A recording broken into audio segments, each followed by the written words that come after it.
to the next order.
Okay, hello everyone. Welcome to the three-link session titled Greening Healthcare Waste Management, Policies and Good Practices. Before starting, let me share with you a brief housekeeping announcement. We may not be able to answer all questions due to time limitations, but if you have any questions, please put them in the Q&A box at the bottom of the screen. Also, we would like to receive your feedback on this session, so please kindly fill out the online questionnaire after the session. You will see the questionnaire when you leave this session at the end of this event. And your feedback is pretty much appreciated to consider our future events. Well, this session will be moderated by Dr. Kumara. So please let me pass the floor to you, Dr. Kumara. So thank you very much, Tasuna-san. So thank you again for everybody. So join with us this session. It's a special session on the green in health waste management policies and good practices in the Three Rings forum. So IGS is very happy to be organized this session with our partners, the UNEP Healthcare Without Harm, HCF 360, and Japan Society for Material Cycle and Waste Management. So as we know that the provision of sustainable healthcare waste management has been receiving increasing global attention, especially after the COVID-19. it poses a risk of transmission and infection waste in many countries, particularly in developing countries in South.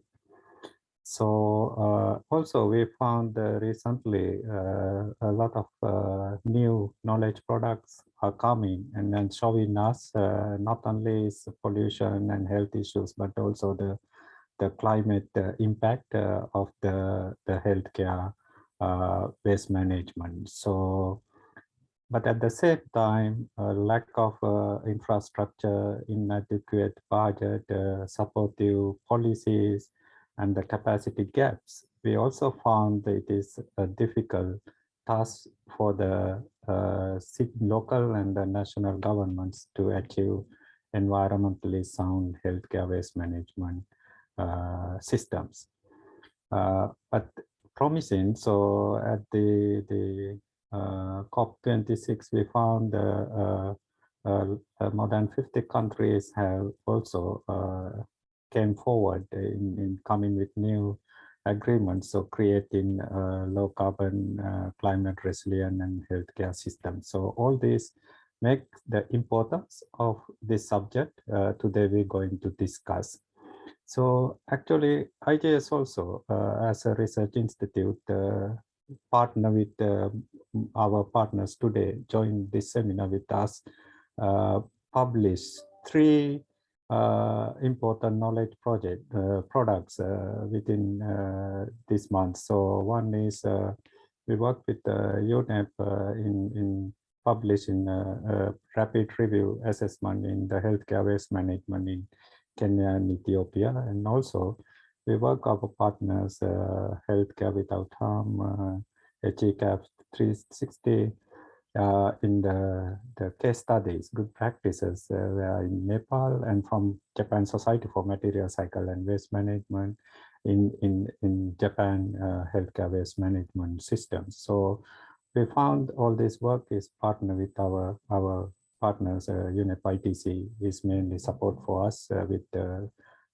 some projects from the government of Japan. So we found these knowledge products give some insight how the healthcare waste management can be stabilized more sustainable and environmental friendly and green infrastructure.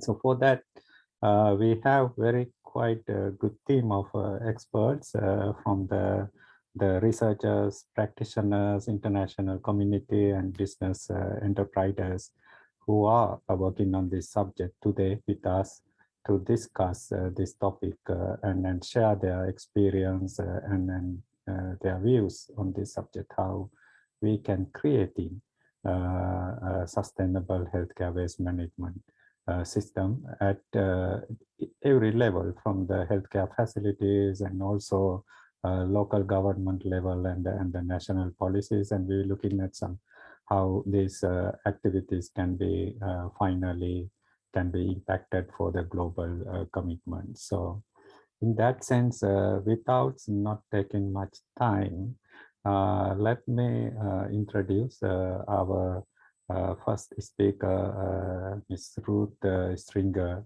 She's an international science and policy coordinator of Healthcare Without Harm. She will give us a framing presentation and opening remarks on how greening healthcare system and its contribution to the global climate crisis and opportunities for action. So let me kindly invite Ms. Ruth to take the floor. Ms. Ruth.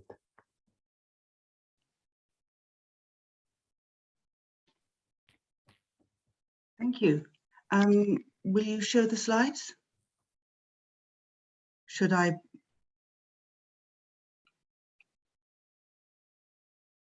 be displaying them here? Oh, do you want me to share? No, I can. You can? Let me do that. Let me share my slide. Sorry, this wasn't, we didn't discuss, did we?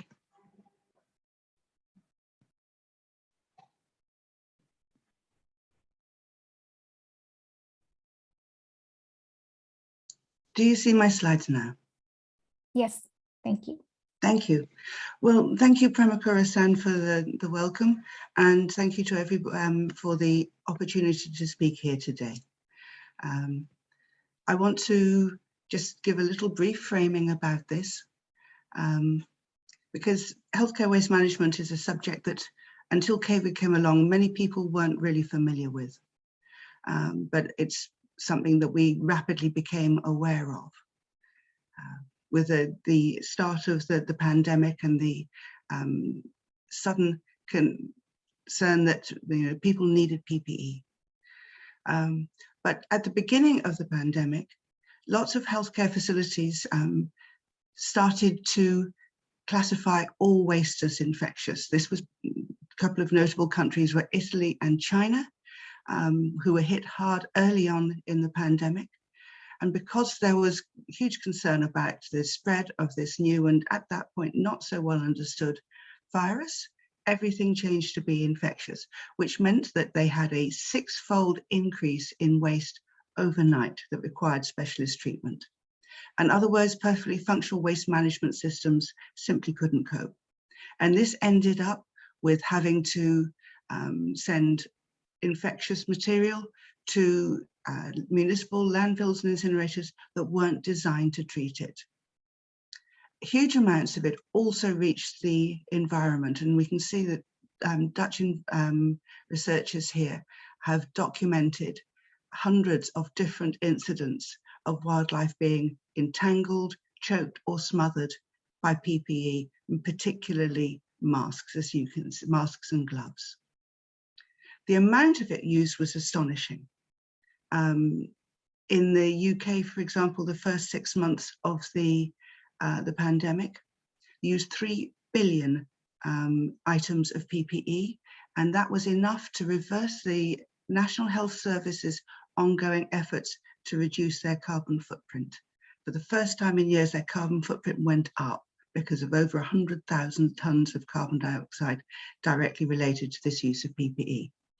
Over 26,000 tons of waste was supposed to have entered the oceans by August 2021. And this was mostly healthcare waste from the countries that have the least well-organized and well-resourced healthcare waste management systems. In addition to what the countries bought, so I've spoken about the UK, but in addition to this, the UN system was sending out PPE, test kits, and later on vaccines to countries that needed it. And the WHO has assessed this, the data on this. And over 87,000 tons of PPE was sent out, and enough test kits to produce 700,000 litres of liquid waste. Unfortunately, some of this was not even necessary. You can see from the lower graph that almost half of the PPE was non-essential things like shoe covers and hair covers that were simply part of bigger packages that were sent. And not even enough biohazard bags were sent out to contain all of this waste, let alone to deal with its onward treatment. So this is just a fraction, a snapshot of the problems caused for healthcare waste management from COVID. Next slide. But what many people don't realize, as this came to the public attention, is what the situation was like before. The graph in the top right is from WHO and UNICEF study showing the waste management situation in least developed countries. And the red bars are basic systems, and you can see that many countries have very few of them. Globally, only 3 out of 10 hospitals have decent waste management. And the results for those people that have been following this for a long time are clear to see. You see waste dumped and burned in the open. You see dirty hospitals. You see pollution. And the unprotected waste workers who are only sort of the most obvious victims of this problem. In addition to waste harm that is spread through things like needle stick injuries, which spread HIV and hepatitis, we have pollution spreading dioxins and bringing them up into the food chain. Recently, near a medical waste incinerator in Africa, hen's egg was analysed with 13 times more dioxin in it than would be acceptable to eat in Europe. And so, as far back as 2009, scientists had estimated that more than half of the world's population was at risk from these direct and indirect threats. Also, I mean, there is climate, carbon dioxide. When you look at an incinerator like this one on the left, which is not in a small place, this is a 1,000-bed national hospital. I see dioxins, I see carcinogens, I see particulates. But we're coming to remember also the importance of the carbon dioxide emissions from there, because most plastic healthcare waste is plastic, and which is just congealed oil. So if we use it once and then burn it, we're contributing to the problem of the climate crisis. Already, you know, the plastics are growing so fast that we're going to be looking at 250 500 megawatt coal-fired power stations by 2030, and by 2050 it'll be 600, unless we stop buying and burning so much plastic. But we do have solutions. Here are just a few of them from Africa, from Asia. They're happening all over the world. We can reduce the amount of waste we have. We can make it safe without burning, and we can recycle and recover most of it, and only having to send a small amount to landfill. So these are the stories that we want to talk about today. And here I'm just releasing some of the, mentioning some of the knowledge resources. Premakura-san has always mentioned that some of the key ones that are coming through from CCET. So actually today we have really, released the case study on teaching hospital we're hearing about. Soon will be coming the update of the UNEP IETC Compendium Healthcare Waste Management Technologies, which has been the go-to document for the last 10 years on technology. There's also a good compilation of documents at the Green Healthcare Waste Organization website. And today, Healthcare Without Harm is also releasing a set of waste trackers. These are Excel-based tools to help hospitals follow their own waste. And they've been one of the tools that we used in the teaching hospital in Kathmandu that you'll be hearing about soon.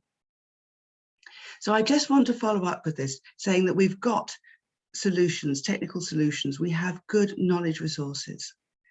And so what are we going to need to do at the global level, the national level, and the facility level to make this happen?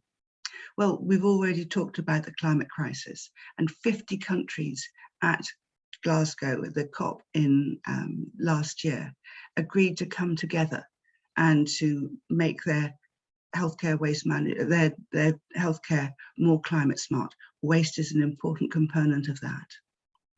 We also have forthcoming instruments on plastics and pandemics and antimicrobial resistance. All of these are influenced by healthcare waste management, needs to be included there. And we're looking at $36 billion will be needed to fix the problems of waste and water and sanitation. But that, in fact, when it comes to look at waste, it boils down to about 1% of the healthcare budget. That's a small amount. And with the help of donors and governments putting the waste into all of their projects, then we know that it's going to be completely achievable. Countries need to be setting proper policies in line with these conventions, develop national plans, budgets, train their professionals, set green procurement criteria, and then monitor and enforce, which is something we're going to be hearing about today, the importance of eliminating illegal practices. And then the facilities, train and protect your workers, buy less, burn less, recycle more. And remember, I think a key point, that this is not a one-time thing. This is not something that a single project will fix. It's going to need continual work. So they need to plan and budget for continual improvement to keep the systems running well. And then the last message before I hand over to these inspirational speakers is a reminder that COVID has made people aware of healthcare waste management. But as fear of the pandemic recedes, we risk the problem that concern about waste management also recede. But although some people have managed to improve their waste management during the pandemic, as they did during Ebola, this is extremely difficult to do. And we don't know when we're going to, we know that healthcare waste management will protect us, and it will protect us from the next pandemic or from antimicrobial resistances, whatever we face next. So now is the time to invest. We have the solutions. We're going to hear about them today, and now is the time to take action. Thank you. So thank you very much, Ruth, giving us very comprehensive, even the very short time about the issue. And also, I'm happy to hear that we have solutions. So what we need to take the action. So I think that's the main theme of our session. So moving from policies to action. So in this session, so we will try to learn from some case studies and the actual studies. So thank you very much for giving this very holistic framework for us to go through the next presentation. So as Ruth mentioned, so I also feel this studies is very important to understand. So our partners today with us have going to publish a lot of new reports and then coming up as CCET published. So their findings also is going to be discussed today in this session. So without not taking, so I found the one raise hand. So I asked everybody if you have any comments or any questions, please put them in the chat box or question and answer.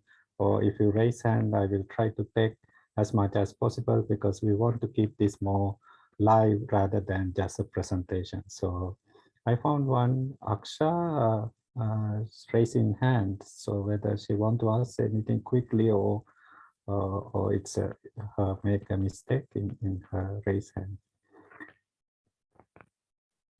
Okay, that's right. So then let me go to our presentation, starting from the green health infrastructure from our African study. So rapid assessment of policies and practices on healthcare waste management in Ethiopia and Kenya. So I would like to invite Mr. Chen Kian from UNEP Geneva to share with us the recent publication that UNEP had published on the African studies. So Chen, the floor is yours. Thank you very much, Kumara. Let me first share my screen.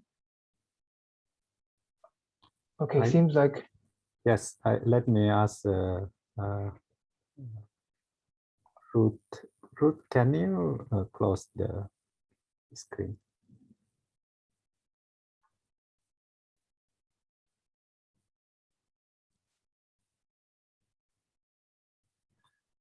Great, thank you.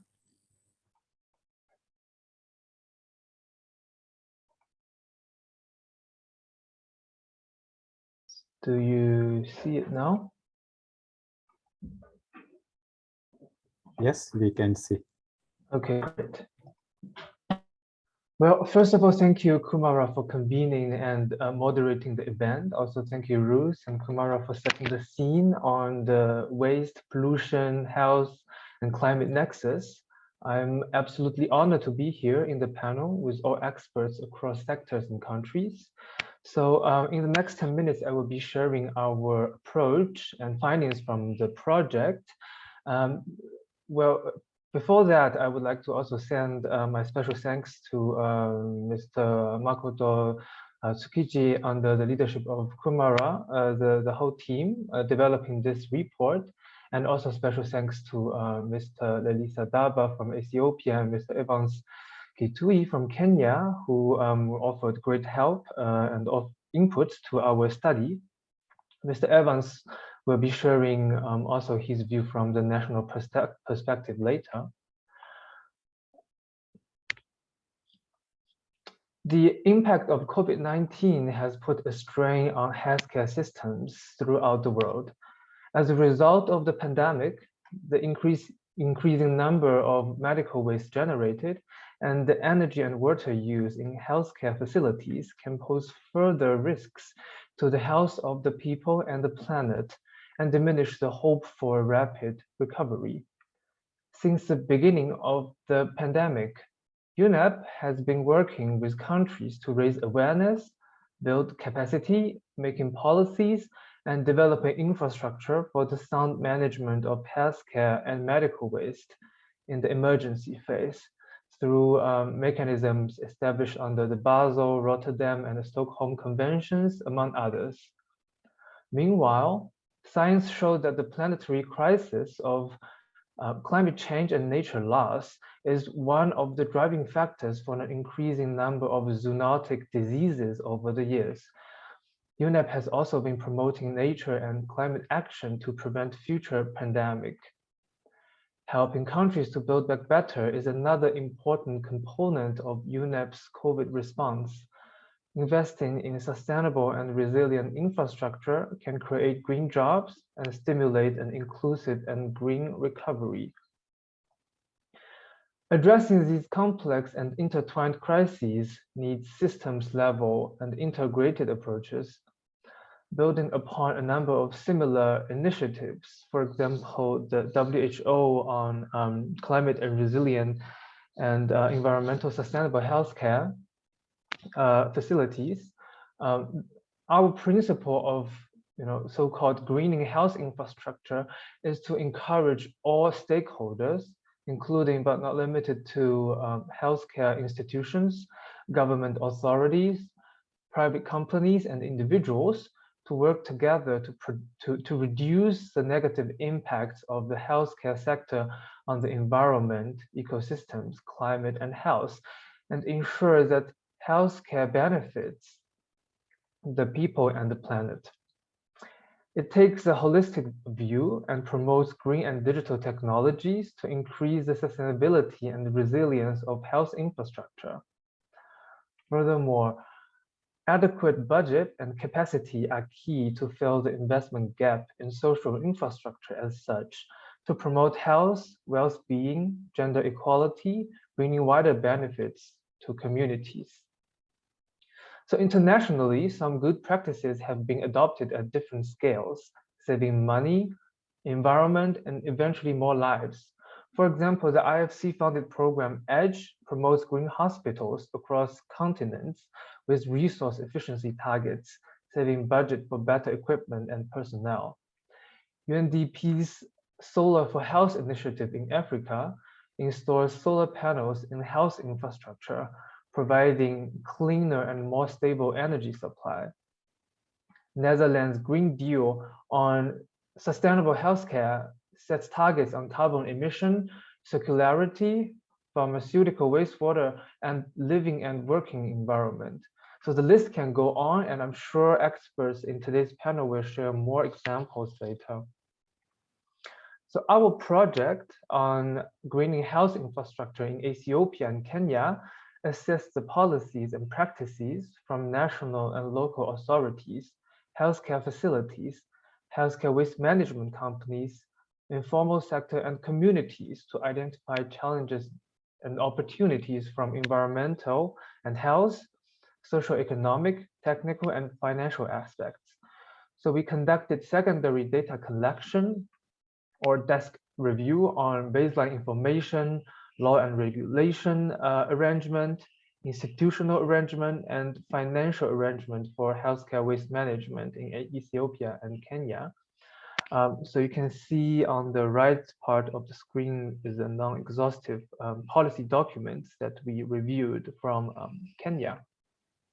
And the second part of the study is composed of semi-structured interviews based on a questionnaire to stakeholders, including national and local governments, healthcare facilities, private sector, waste pickers, and communities. So on the screen, you can also see an illustration of the different levels of stakeholders that we mapped and interviewed. So here is a detailed, on the left side is a detailed illustration of the structure of the questionnaire distributed to different levels of stakeholders. So based on the response from the questionnaire, here I would also like to mention that the study was conducted during the pandemic with even sometimes lockdown. So it is many communications were even conducted by mail. So it was really a great effort by our national counterparts to get all the responses. And so from the responses of the questionnaire, we noticed that the most outstanding issue in Ethiopia and Kenya is a lack of infrastructure and inadequate budgets and capacity gaps that leads to the insufficient healthcare waste management and in general the greenhouse infrastructure. So we have identified some challenges based on each stakeholder group. For national and local governments, we noticed a lack of overarching and comprehensive national plan and strategy for integrated healthcare waste management. And this is especially the case in Ethiopia. In places where policies and plans exist, the enforcement and monitoring of these policies are also a big issue that leads to weak management, and of course the lack of budget and the healthcare waste management facilities are also one of the underlying challenges. For healthcare facilities, we notice first and foremost the poor source separation and segregation in these facilities across different levels, and the following inappropriate storage and collection of healthcare waste are another big issue. Also, we noticed that in different levels of healthcare facilities, there was rarely a dedicated waste management committee in the facilities who are responsible directly for such management system. And the low technical and financial capacities of these facilities also worsened the situation. So training and standard operational procedure are urgently needed in these facilities. So for the private sector engagement, in particular those transporters and treatments of healthcare waste, we noticed that there is something external in the normal scope of healthcare facilities, but also is a very outstanding issue that the transport infrastructure in these countries are poor. So this leads to very long transport and very difficult accessibility from hospitals to the treatment facilities. And the licensing and certificates for those operators are very difficult to receive.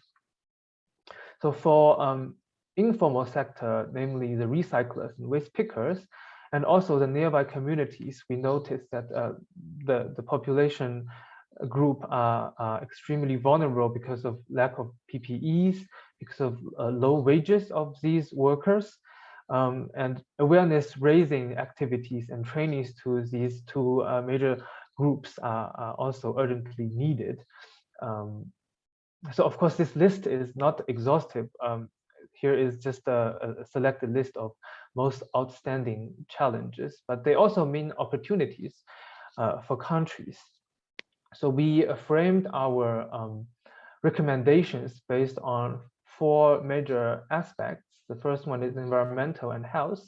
So source separation, again, the rule of thumb is the first thing that we recommend to address health and environmental impacts. And this also includes the use of organic waste composting for creating natural spaces and for better environment in the facilities. And subsequently, the storage and collection and better access for transportation are also very important in the waste hierarchy, the process of healthcare waste.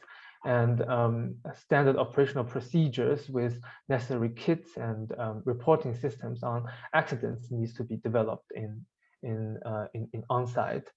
From technical point of view, because of a lack of infrastructure and technologies, we recommend that a review and feasibility study on technologies like incinerators are of the highest priority, and capacity mapping at district and municipal levels of healthcare waste treatments, including the possibility of centralized or decentralized systems are in need, and increasing health efficiency and the use of renewables in these healthcare facilities are encouraged, and awarding capable technical companies to deal with these wastes are another aspect of the technical recommendations. From social and economic point of view, well, first of all, the strict control of taxes and penalties for healthcare facilities for inappropriate management of waste are recommended. And facilities could also consider procuring locally produced and green goods from the region, and the exercise of recycling materials used in the facilities are also encouraged. Employment and involvement and collaboration with nearby communities are also very important for engaging the neighborhoods and providing awareness and training to them. Lastly, the participation from private sectors through different initiatives could also be encouraged by authorities and different stakeholders. And lastly, on the financial aspects, I think the principle is that healthcare facilities should be liable to this management according to the polluter's pay principle, and this, of course, would increase budget. So budgeting for these activities at all levels, from government to facilities, are needed in this case. And a private sector engagement with new business models are also one of the pieces of the puzzle. So I won't go much deeper in this. I would like to close my presentation with a quote from our executive director, because at the end of the day, the health of people and the health of our planet are intimately connected. With this, I stop here, and over to Evans for sharing his view from Kenya's national perspective. Evans, over to you.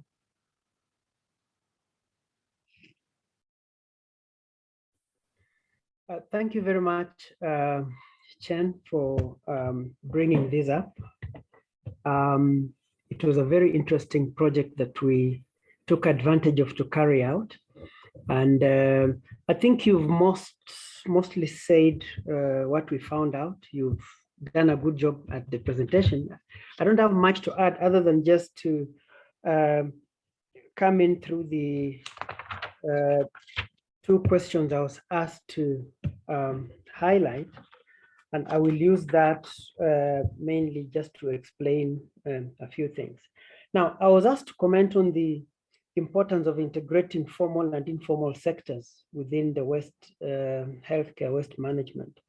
And The formal sector really, and which is not very well supported in this country, Kenya, tends to be more organized. They tend to be very bureaucratic, and also they can be supported with capacity building and resources. But a lot of the times you'll find that they're not organized. There are a few cartels that tend to undercut the more organized ones and those that are licensed. And when it comes to allocation of projects by the municipal council, for example, or like the Nairobi city government, for example. But we also have the informal sector. Mainly you'll find the waste pickers and the people who run some of the waste management sites and trucks that go around collecting garbage. So you'll find that there are so many mushrooming health clinics around the city that produce small amounts of healthcare waste, and which therefore ends up being dumped in the normal municipal collection sites. And that is a big challenge. But then we have the informal groups of street children, let me say, or some of the poor people trying to eke a living out of healthcare waste. So they collect this, and some of them from the dump sites and some of them from the main areas where some of these wastes are taken.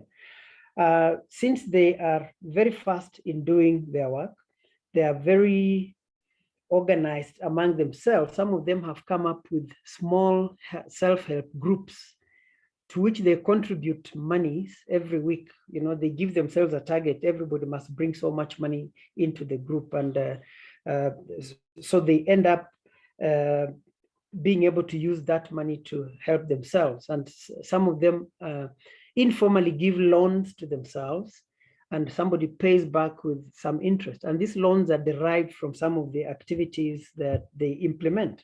Some of those include, for example, collecting plastics and then melting them into fencing posts, which they sell and make money out of. Or some of them have been making blocks for buildings using some of the waste that is melted and is crushed into molds. And that material has been found to be even cheaper than some of the existing building materials. And they're trying to sell that to make a living. So to me, I see the formal sector having the very positive ideas that they can bring on board, but even the informal areas, like the ones I'm talking about, they also have a lot of their positives, like, you know, understanding the local contexts, being able to make some of these things and so on. Although like the melting of the plastics and so on is very detrimental to their health. But you see, they are not able to be supported because they don't have organized groups that can be presented to the public system, because they fear being taxed. Because if you formalize them, then they fear being, you know, caught up for taxation and so on. So if there was a way in which we could bring together the two, sit together and see how we can be able to merge some of the positive elements from the informal side and the positive ideas from the formal sector, then the two can give us a hybrid system that works in our local context. I think that is what I can add to the point. Thank you very much, Chen Chang and the Evans, giving that insight from the African studies. So it's very clear having how challenge faced by our governments in managing healthcare waste, but at the same time, there are opportunities like how we need to integrate these formal informal systems to greening our health infrastructure. So I think it's same in South, in like in Asian context also. Mostly our waste management is handling by informal sector. So how we bring them and integrate them into the formal system is very important to make service available for everybody. So I'm also had to fight with the timing also, because we are in the rush with the time. But we have one question for Chan Chang asking how to assess the social cost of infrastructure impact by integrating relevant available statistics. So something how to cost this green infrastructure, how we can assess the social cost of infrastructure. Thank you, Kumara. Also, thank you for the question. I mean, it is indeed a very difficult practice. So investment in health infrastructure overall has long been deprioritized in relation to other revenue generating economic infrastructure. But at the same time, various studies, I think, and the statistics from WHO, World Health Organization or International Labor Organization, if I remember correctly, they have shown evidence and statistics that like this whole sector, health care, is a major contributor to jobs creation and inclusive economic growth from a macro aggregate level. So this is even more important in the economic recovery phase from the COVID-19 pandemic. So since health infrastructure systems are often reliant on finance from the public sector, the investment gap definitely needs to be filled by governments with adequate fiscal support. So economic incentives could be direct payment transfer or renewable energy subsidies to create an enabling environment for financing green health infrastructure systems. I hope that answers. Thank you. Thank you, Chan Chang, for the answers. I think, yes, that's maybe helpful. And I have some comments. Most are they agree with the finding of our study in Africa. So capacity gap and financial and technical issues in African context. So I think that's good to see how the results are giving some kind of a common understanding what's happening in Africa. So let me thanks Chan Chang to presentation, and I hope you wait, because if we have time we will get another couple of questions from the audience. So thanks Chan Chang and Evans for your presentation. So then let me go to our next presentation. So I would like to invite Mr.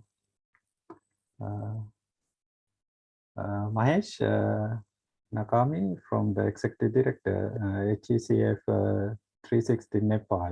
Mahesh will share with us his good practices in Nepal. It's how healthcare waste management can be create circular economy. A case study at Thiruvan University Teaching Hospital. Mahesh, keep limit the time 10 minutes. That's make it easy for us to have some questions from the audience. Thanks so much. Okay. Thank you, Kumar-san. First of all, I would like to thank the IGES CCET for publishing this case study and also for the organizers to invite us. I am Mahesh Nakami from HCWM 360. HCWM 360 is the Health, Environment, Climate Action Foundation, focusing on health, environment, and climate in Nepal. So I am going to present you about our experiences with the case study at the Thiruvan University Teaching Hospital, where the waste management has been done. So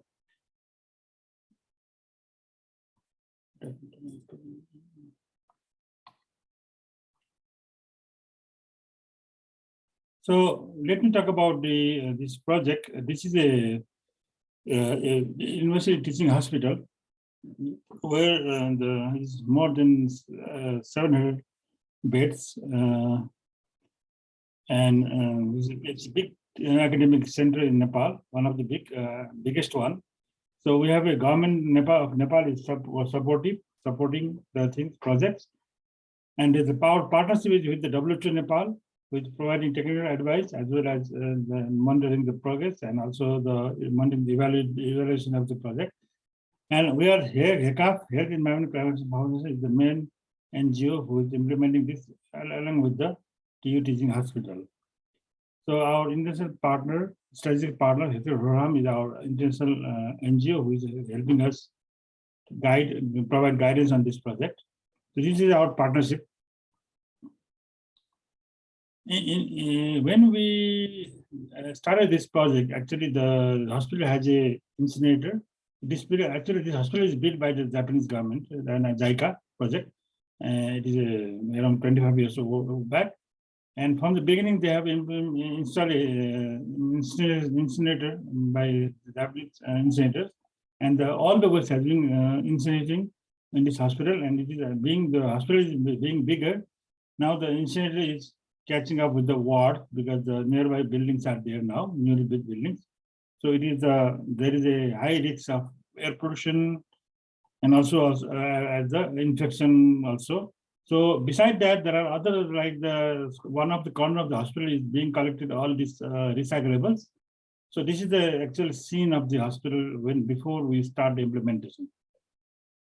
So when we took these challenges, it was a big challenge, of course, but we were successful to work together with the hospital, and hospital is quite cooperative. And first of all, our activity was to conduct the assessment. Whenever we implement such kind of projects, we always do first the assessment to understand the quantity of the waste, to understand the staff's risk, the patient risk, and more on about their gaps. So after this assessment, we found that this is the waste scenario of the hospital. We found that most of the waste is the paper, the plastics, the infectious waste, the shafts and syringes. So altogether, this is the whole scenario is we got. So this is very much a kind of a guide us to go further for the project. So this is our actually eye-opening for us. So among this, we found that around 92% of the risk waste and 8% is the non-risk waste. I mean, there is highly infected waste has been mixed with the general waste, so the risk waste is very high. But during that assessment, we also did what could be the post-implemented scenario, that is the post-separation. So we did that post-separation scenario that 67% is the non-risk waste and 33% the risk waste. So this is actually the very different scenario. But WHO says that there will be only around 10 to 15% will be in the risk waste and 85% should be non-risk waste. So the scenario is totally different. So our work is always focused on to bring that scenario down to the WHO scenario. But we trying, yeah. So we found during the diagnosis, we found that there are some findings which found that there's the pollution from the incinerator is a big problem. We have to change to the non-bound technology. Similarly, the segregation of waste is very poor, and due to that, the infectious waste is increased. So we have to design the same system based on the segregation at source. So our main is that whatever nurse is doing in the ward is that whenever they go to treatment to the ward bedside, they will take the trolley, medication trolley with the system of the waste management, and it goes to the bedside, and they segregate source at source. Not that they will bring from that place to another place, it will be at source. That is very much focused our thing, and also the waste has been transported by the type of waste, in risk and non-risk waste, separately in separate trolleys and separate buckets. That was our main focus, to reduce those risk waste. High percentage of non-risk injury was there, almost like 65%. And there was lack of safe disposal of SARPs, and also the lack of safe management of the SARPs. That was also, we introduced the needle cutters in the wards. Every ward has needle cutters in the trolley, and also the appropriate method of collecting syringes in large metal drums, which is not it is very hard surface. So it's for disinfection. So similarly, there is a large quantity of biodegradable waste, around 189 kg, 20% of the waste, and food waste, placenta waste. There was a problem for management of that. So that placenta was creating a nuisance. It's an unhygienic condition. It's getting smell, bad smell. So we introduced a new technology called biodigester system, especially designed for the hospital in waste. So that was our main, though it is commonly used in household and agricultural level, but this one is a totally different design. I will show you later bit. Next slide. And so main problem was our institutionalization of the problem, because there was no institutionalization of the things. Waste management is not institutionalized at all. It was just to the working low level working staff was taking care of it. But our system was to go to the governance system. So we developed a governance system chaired by the hospital director, and all the heads of the departments were the member of this committee, and member secretary was the waste management coordinator who is assigned by the hospital. So this is our governance system. This team is a little bit bigger, so it may not be able to meet all the time, but there was another operational level committee was formed. It was like a working committee, and it was chaired by the waste management coordinator. And there was a head of general administration, senior nursing supervisor from the nursing part, and technical support, and head of technical support, and the maintenance department. Also the procurement, the head was there, and also we were the invited member of those committee also. And member secretary was the housekeeping head was the member secretary. This was a small committee, and it was quite a very quick decision they can make, and that decision is being endorsed by the head of the Waste Management Committee of the hospital. So action level, there are staff were recruited. Before there was not special staff were there. It was especially the Waste Management Center was defined with the staff for the management of waste transporters, autoclave operators, and assistants were there also including the supervisor of the thing. So these are all put in the action side. So actually, the capacity building was very important. You know, about without capacity, nothing going to happen. So you can see in the picture, there's in the left corners and the below corner, there is a trolley which goes to the medication to the side. We have to train them to use this trolley to put where to what. So this was a part of the training. So there's a needle cutter in the second photo. You can see that is a needle cutter being used for the soft waste management. And in the entrance of the ward, they have this information board, and the bucket system is here with the proper label, with the art of the label, because not every patient is illiterate. There are a lot of patients coming illiterate, so they know by picture where to throw these waste. All this is a whole system designed for not only for hospital staff, also designed for the visitors. And so these are all focused on the segregation of source, handling of waste, and the disposal of the waste. All are covered in this training. So there are training are different types, like operation procedures is one of the training. There's the monitoring mechanism of the. There was another thing, and also the now actually it was proposed to be the training center, but it's a little bit withheld by the COVID pandemic. So this is a whole scenario, and the training was focused only on the.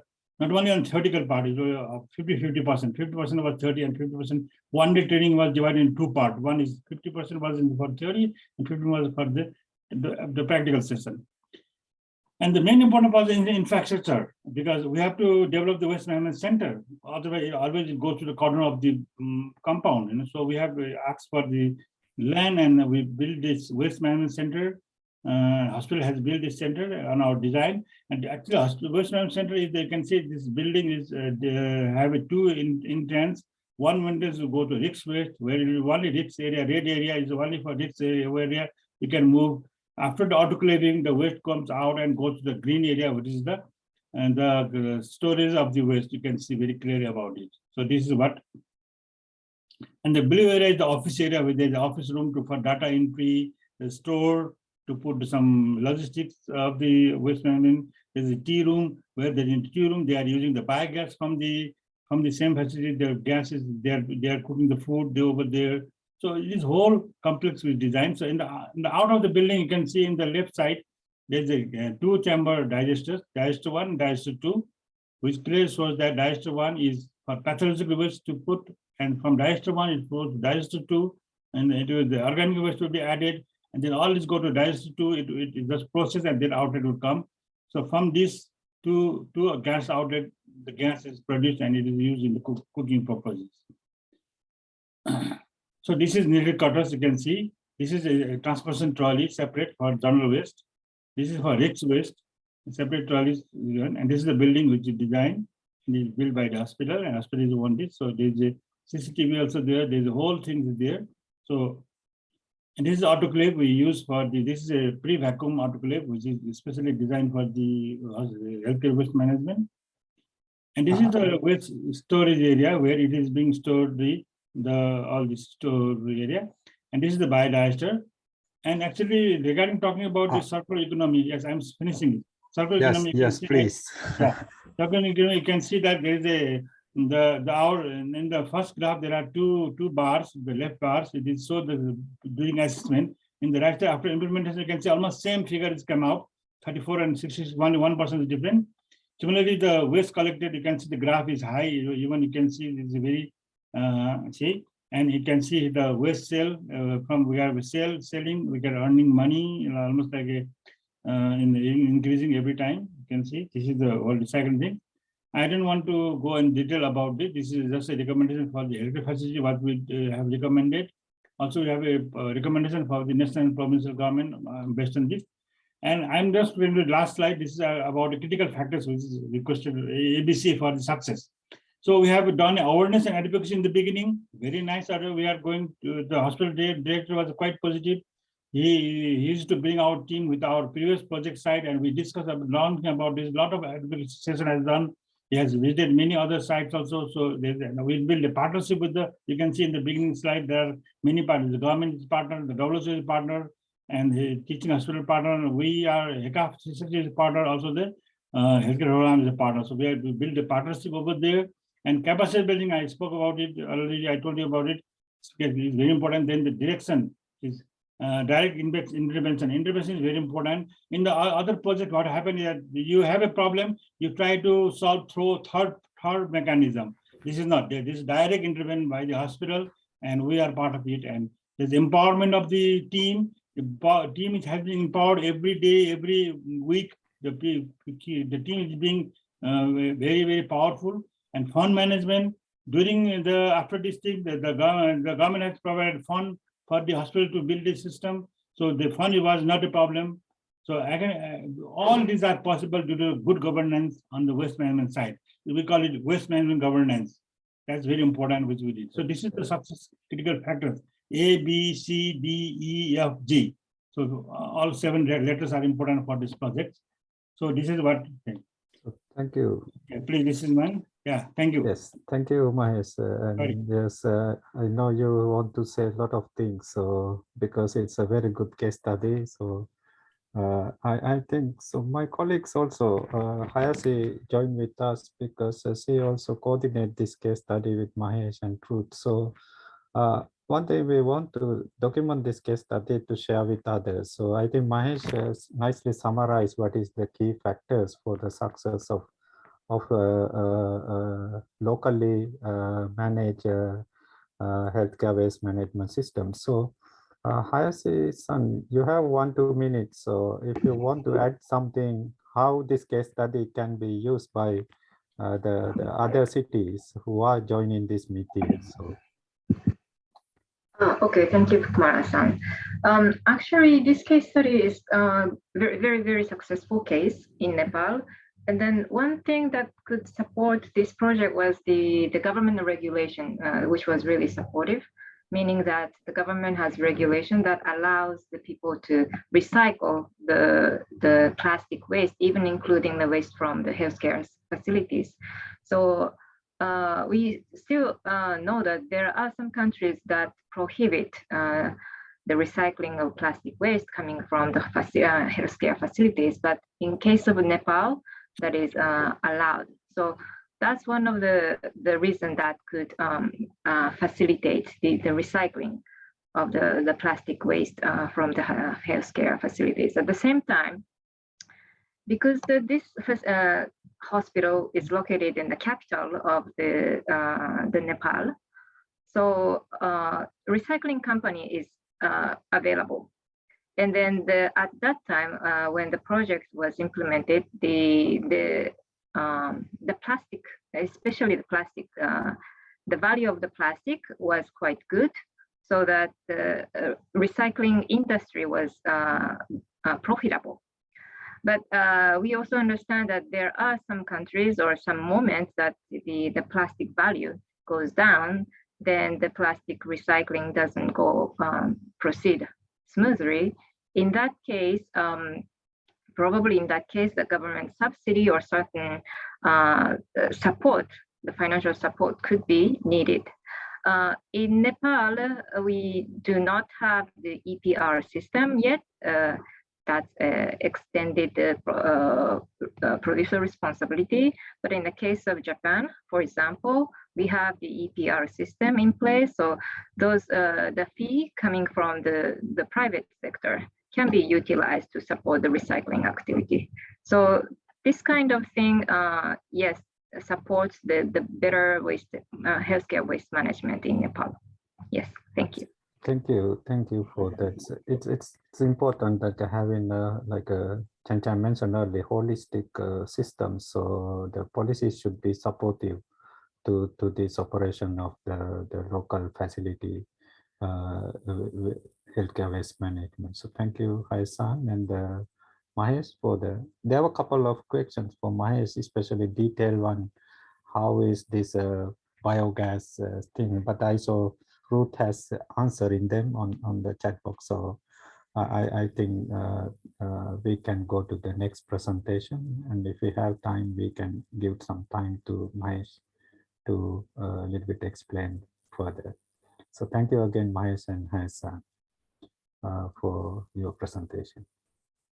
So then let me go to our next presentation. So I think one question asked why this case study also use autoclaves as a technology. So we have another case study now in the Philippines, how autoclaves is using for pilot scale for the healthcare waste management. And also another one is how private sector can be involved in the healthcare waste management activities. Let me invite Takeshi Konishi-san.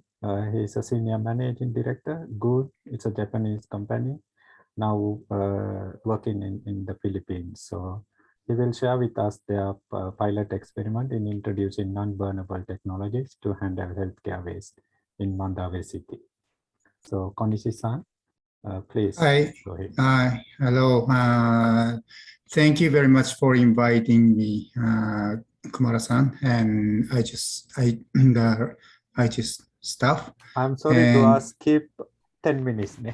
Okay, right, okay. So first thing first, I'd like to thank you all to have an opportunity to share with our experiences in autoclave system and to install to Mandaue City. So let me share my presentation materials. So can you see this presentation material? Yes, we can see, okay. Please. Okay, so firstly, I'd like to explain to you our on-site sterilization of used PPEs as a pre-treatment for recycling as alternative fuel. So firstly, let me introduce our company briefly. WeGoon, waste management and recycling company in Japan, and was founded in 2001 in Yokohama. We have 102 employees, including 31 in the Philippine branch. Our main focus is production of so-called fluff fuel. It's a kind of alternative fuel to coal or heavy oils from waste plastic. And second one is waste wood recycling to produce wooden chips for also alternative fuel. And last one is waste management consultation. So in our Philippine branch is located in Central Visayas in the Philippines, and especially in a densely populated area in Cebu Island. And the population is around 2.8 million. And total waste generated volume is more than 1,300 tons per day. So what we are doing in the Philippines, and Cebu in the Philippines, is like this. So we are accepting all kinds of plastic waste or paper waste to segregate it and shred it into around 35 mm size. Then lastly, we compress it to make a bale like this. So this is our final product, fluff fuel, to be used in cement manufacturers instead of coal, because our fluff fuel has almost same calorific value level as that of coal, but at the same time, cement furnace can reduce carbon dioxide emission by around 17% in comparing to coal, because the carbon content in the plastic waste is lower than that of coal. Then we're going to move on to the story of the feasibility study for Mandaue City on the sterilization of used PPEs. First, we visited Mandaue City's isolation centers 1 year ago. So this is what we saw at the facility. And then at the isolation centers, the staff there wears the PPEs from head to toe, then to going out to collect the garbage generated from the patient's living area. Then after that, the collected waste are stored in the receiving area. Then all the garbage in the bag, plastic bags are sprayed the disinfectant. Then the staff weigh each bag's weight. Then after that, store in the trash bins. Then after that, private hauler collected those materials for the disinfection and landfill. Then after the collection, all the staffs are coming back to the doffing area to take off the whole PPEs. Throughout this process, the single-use face masks or gloves or 3 times used full suit and boots or goggles or other face shields are generated. Then looking at the situation, we put up the idea of on-site sterilization. So that we can make smaller territory at risk of infection. So then based on this concept, we started experimental survey for several kinds of process. So we actually did the experiment for autoclave and pyrolyzer and small scale incinerator. So as you can see on the picture on the center, the sterilizer autoclave is very simple and compact, but the processing capacity is very small, but very easy to operate. And pyrolyzer shows like this. It's very simple and small. And also you can expect drastic volume reduction. So that's a good point. And a small scale incinerator like this. So it's almost the same as the big incinerator. So of course, those can comply the exhausted gas quality. But it is a little bit big than we expected. Then we conducted the evaluation of those processes. And when it comes to the capacity, of course, small incinerator or pyrolysis have the sufficient capacity. Autoclave is very small. But if you're talking about initial cost, of course, autoclave is very cheap, and the convenience in the operations, autoclave or incinerator is not so difficult. But one of the biggest point was adaptability to the regulations in the Philippines. So incineration is not prohibited in the Philippines as long as the exhaust gas quality is complied with the Clean Air Act in the Philippines. But practically, it's very difficult to put up the incinerator. So considering that autoclave is very easy to adapt, to put up in the various area. So that's why we decided to introduce autoclave for used PPEs to Mandaue City. So I'd like to show you the actual installation and the regular operation scene in Mandaue City. So we did the procurement process for Mandaue City in September to October last year. Then from December to January this year, we actually installed 2 units of autoclave, as you can see on the bottom picture. Then for now, we are supporting their operations, actual operations. Then what they're doing right now is like this. So material source is coming from vaccination sites and isolation facilities. Then they are gathering those infectious waste and then put those materials in the chamber of the autoclave machine. Then they're treating at 121 degrees Celsius for 20 minutes. Then after the treatment, most of the materials already shrunk. Then they segregate into the 2 parts. One of them is plastic waste and paper waste, and another portion is not recyclable materials like butts or some other syringes and so on.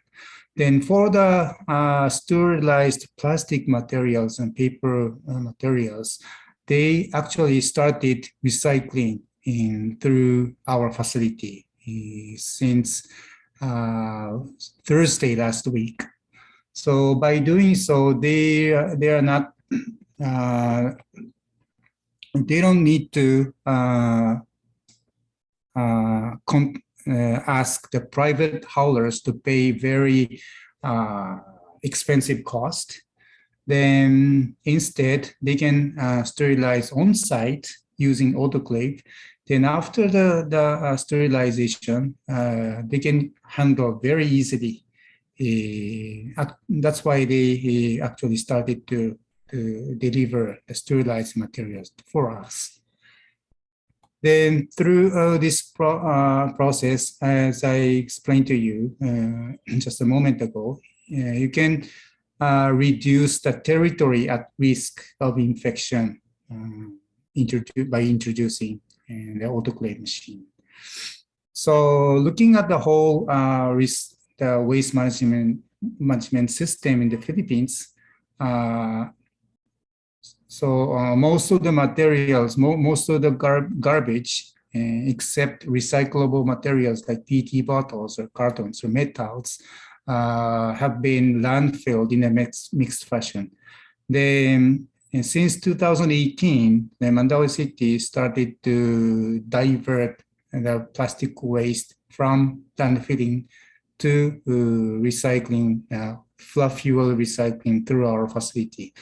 So now they can add the plastic materials and paper materials generated from the isolation facilities or vaccination center through the autoclave machine and through our facility. So as we have reviewed so far, through our recycling system, you can shift the landfilling into you can shift the waste plastics or waste papers from landfilling to recycling, and at the same time you can prevent flood by recycling of the plastic materials, which often clog the drainage system.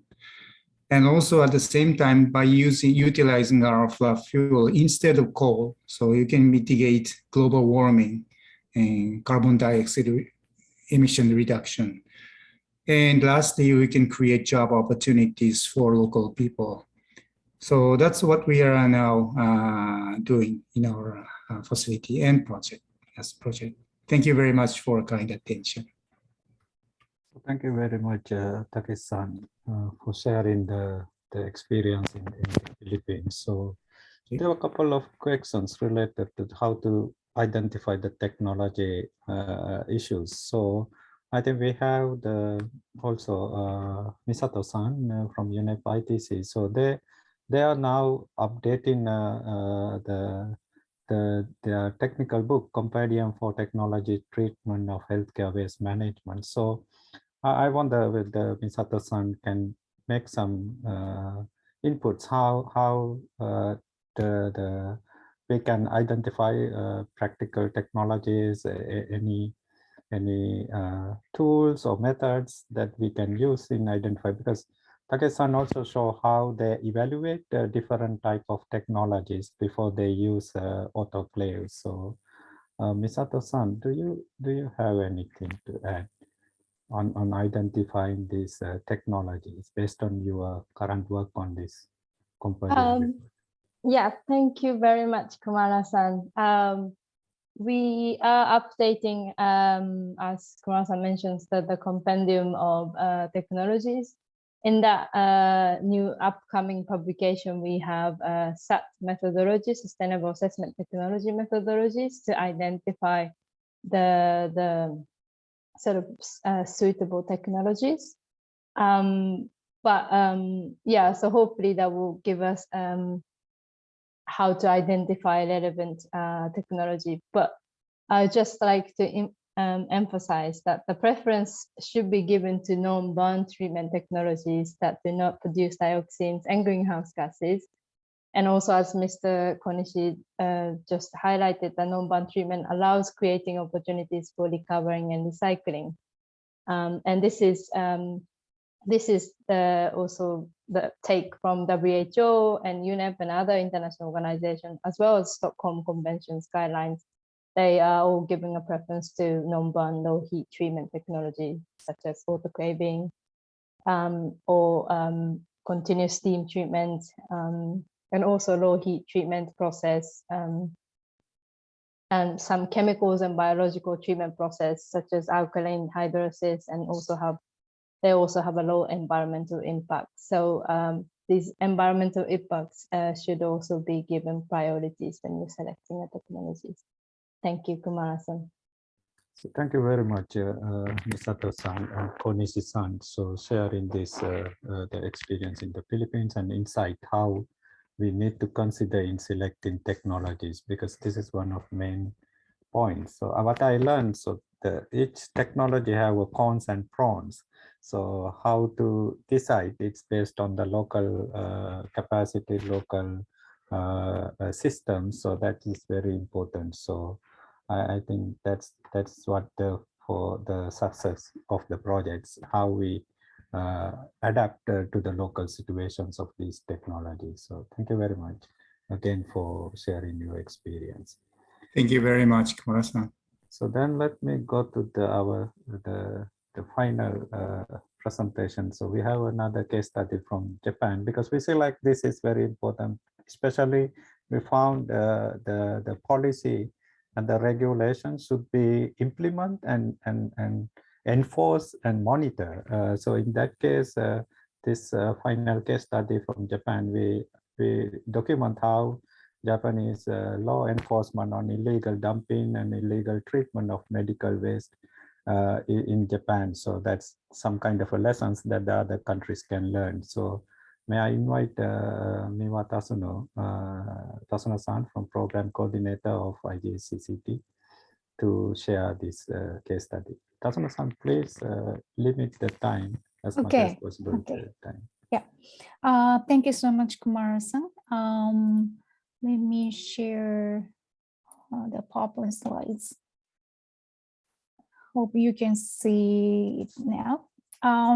Well, so let me explain how Japan has improved the management of healthcare waste. Until the early 2000s, there were many incidents of illegal dumping of industrial waste, including medical waste in Japan. The figure shows the historical trend in the number of illegal dumping cases and its volume. As you can see, the number of cases has been on the decline since around 2000. Medical waste generated from healthcare facility is categorized and handled as a part of industrial waste in Japan. And specifically, infectious waste falls under industrial waste subject to special control, which needs to be treated with due care. While this figure indicates the whole industrial waste, not specifically medical waste, it is assumed that the number of medical waste cases has also decreased. And let me explain how illegal dumping and improper medical waste management have been reduced through political measures and other related factors. First of all, tough penalties and robust inspection have made it more difficult for waste generators and waste management operators to commit illegal acts. In Japan, the waste management and public cleansing law is the basic legislation on waste management in general. Whenever large-scale incidents occurred, the law has been repeatedly amended to tighten control on illegal dumping by strengthening inspection and the requirement for licenses, including fines and extending the periods of imprisonment. In particular, fines have been increased and reached as high as 300 million Japanese yen per case of illegal dumping, which is around $3 million US. Such heavy penalties and sanctions play a key role to prevent healthcare facilities and waste management operators committing illegal dumping and improper operation. The second key measure is manifest. In order to further prevent illegal cases, manifest was introduced in 1990. Manifest means documents to check that waste disposal has been carried out properly. And this is the flow of manifest. The manifest system ensures transparency and traceability of waste handling by tracking the flow of waste from generation point to disposal point in accordance with contract made between waste generators and waste management operators. In this system, the law obliges waste generators to record the required information in manifests when outsourcing waste management services to licensed operators. If manifests are not returned within the specified period or contain omissions or false statements, the waste generator is to inspect the operators and report to the governor or the prefecture government. Usually, the manifest has to be returned to the waste generator within 180 days after it is issued by the waste generator. But in case of infectious waste, it has to be returned within 60 days. The penalties for violation of manifest has been also tightened over the years. Although the manifest has been well functioning as a tool to keep traceability of waste management processes and to prevent improper management, it is not perfect and has still been possible to submit false reports. And such cases are sometimes covered by the media. Under the law, public authorities are entitled to request disclosure of the necessary manifest information and statistics. Manifest started with paper-based, but nowadays e-manifest through the internet accounts for about 65% of total manifests registered.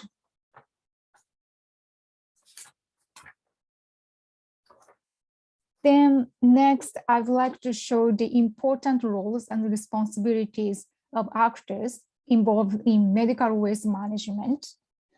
As for public authority, the law stipulates that waste management businesses cannot be operated without obtaining a license from public authorities. Prefectural governments assess the facilities and the business operations of waste transport, treatment, and processing to ensure that they meet all legal requirements. And in accordance with the law, the public authorities must supervise waste generators, transporters, and treatment operators through reporting, on-site inspection, and monitoring. As the figure shows, the number of inspectors involved in investigating illegal dumping has been increasing to strengthen control measures. And prefectural governments are entitled to issue administrative orders to waste generators and hold them be liable for the cost of restoring environments to their original state if damage has occurred after illegal dumping or treatment. Regarding medical waste generator, which is healthcare facilities, as stated in the law, the main obligation for waste generators include effort to reduce waste and compliance with requirements for outsourcing of waste treatment to licensed operators. Also, healthcare facilities are required to establish a waste management system and follow the rules for storage, packaging, and labeling of infectious waste. The law stipulates that the treatment of industrial waste is the responsibility of the waste generator, which is healthcare facilities in the case of infectious or other medical waste management. If waste generators need to outsource the waste treatment and disposal, they are obliged to use government licensed operators, as well as monitor the condition of transport, treatment, and disposal of their waste to ensure all processes are properly carried out. Healthcare facilities are also recommended to inspect the treatment and final disposal facilities on site periodically. For the proper treatment and disposal of medical waste, specifically infectious waste, Ministry of Environment developed the manual for the management of infectious waste in 1992. The manual details the appropriate treatment of infectious and other medical waste and requires healthcare facilities to manage their waste in accordance with the manual. So far, the manual was amended twice. The manual also provides practical and detailed instructions for medical waste transporters, treatment, and disposal operators. Waste management operators have to meet the requirements in the manual on the collection, transport, treatment methods of medical waste. As for the treatment methods, 87% of the infectious waste is treated by incineration in Japan. And lastly, I would like to touch upon that designated agencies by the government also play a key role in connecting legislation to practice, and as well as the media made a lot of a contribution to public awareness raising. Well, that's all from my side. I stop here. Thank you so much. Thank you, Tasuna-san, for sharing the case of Japan. So I think that's very interesting question asked by Professor Aga, who joined with us today. So he mentioned like most developing countries also have laws and regulations. The issue is how to enforce and then monitoring the implementation of these laws and regulations. I think we have Professor Hashisume Sensei with us. He was one of the the reviewers and of this case study and advice for us in developing this case study. So I hope Hashishima Sensei can a little bit elaborate how this case study in Japan can give some lessons for other countries, developing countries. Thank you very much, Kumara-san. Well, I am Hiroki Hashizumi, currently, university professor, teaching or researcher in environment policy, including waste management policy. And before that, I worked for the Japanese Ministry of the Environment and Ministry of Health. So I found many policies and activities expressed by Tatsuna-san so far. I was very much involved in most of them. So if you have criticisms or appraisal to those points, I am happy to respond, or I'm happy to respond. But anyway, because time is limited, I would like to, limit my comment very short. Well, I was very much impressed by the presentations by the members and comments, and I really found that, those case study countries are doing very hard, and those institutions particularly. Certainly, I found they have problems or challenges, but anyway, I dare say that, although they have problems, they are relatively happy because anyway, they are doing very well, so.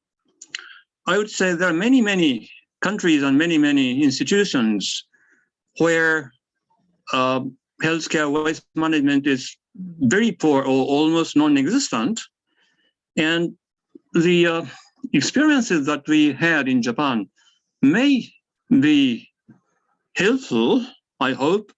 However, I do feel that, the COVID-19 situations have really amplified the problems that we have had in waste management or healthcare waste management, or maybe environment policy, or perhaps,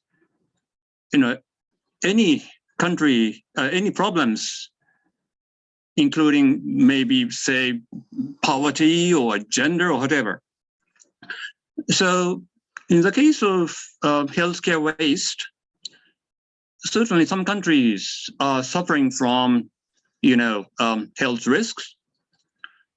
And looking at the situation in Japan, I think probably Japan currently doesn't have much healthcare waste management problems, even under COVID-19 situations. However, certainly COVID-19 increased the amount of healthcare waste, including masks and so forth, and they are plastic, certainly.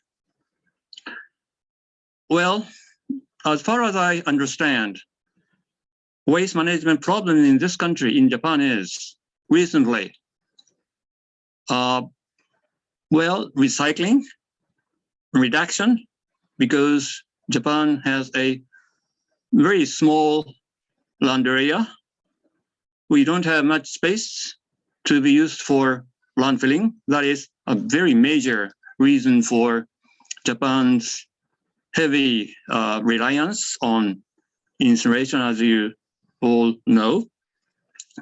Therefore, Japan's problem is how to deal with greenhouse gas emissions from waste management facilities, including particularly incinerations, and also plastic pollution of marines and seas. And COVID-19 really, accelerate the intensity of the problems. In the same way, probably other countries, particularly developing countries, are suffering from,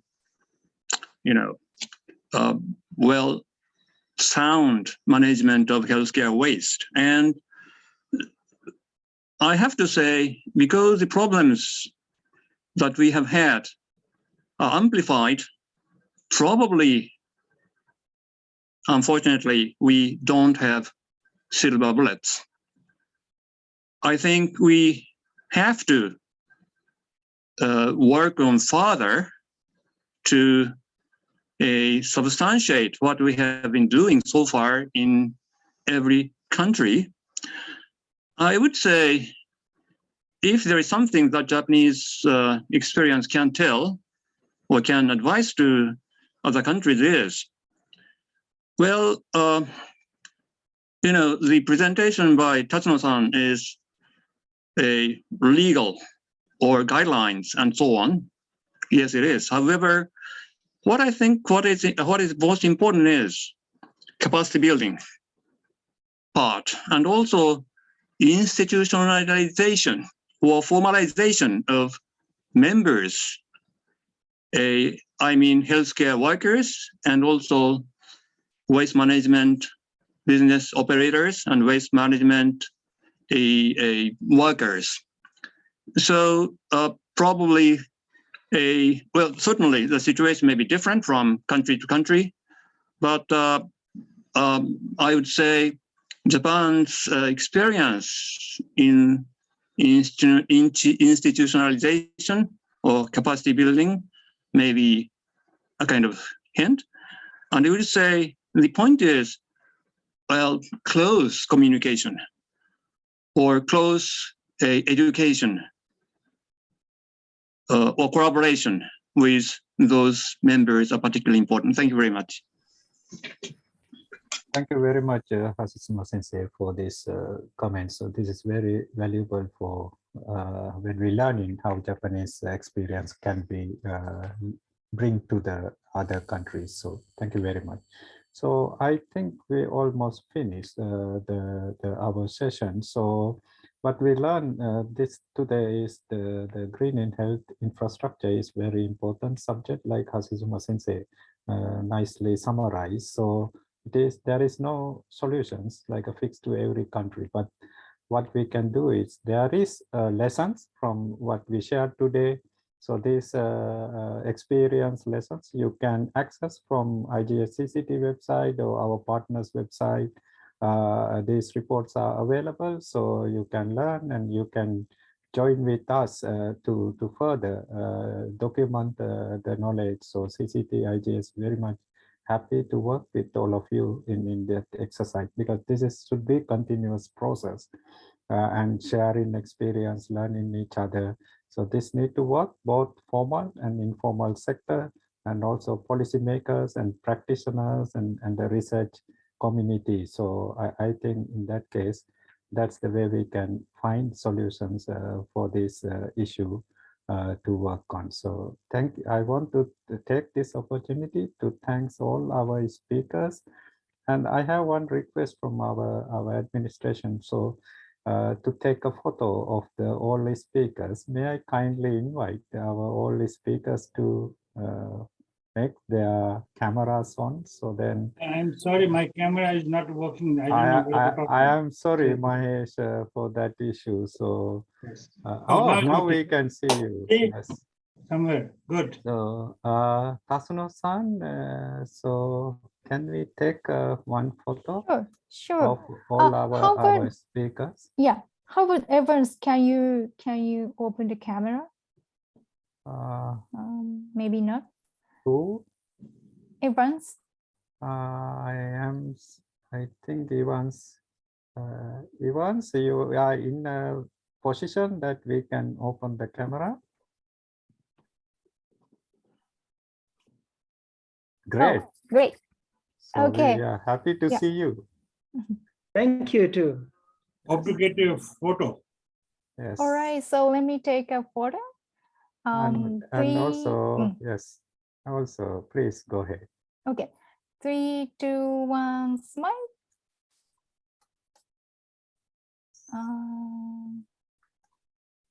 Yeah. So, I got a nice photo. Thank Thank you. you very Okay. much, all our Okay. speakers and all you. participants who Thank you. joined with us this session. So I hope you learned something and Yes. and we can work together further. So Thank you very much. much. Miyao-san, thank you very much. Thank you very much. Thank you so much. Thank you, everyone. Thank you. Bye-bye. Thank you, ありがとうございました everybody. Really good discussion. Thank Yeah, you. thank Yeah, really, you. definitely. Thank you very much. Takeshi-san, thank you very much. So, Ashishima Sensei, thank you. ありがとうございました。Thank you very much. じゃあ失礼します。 Arigato. Bye.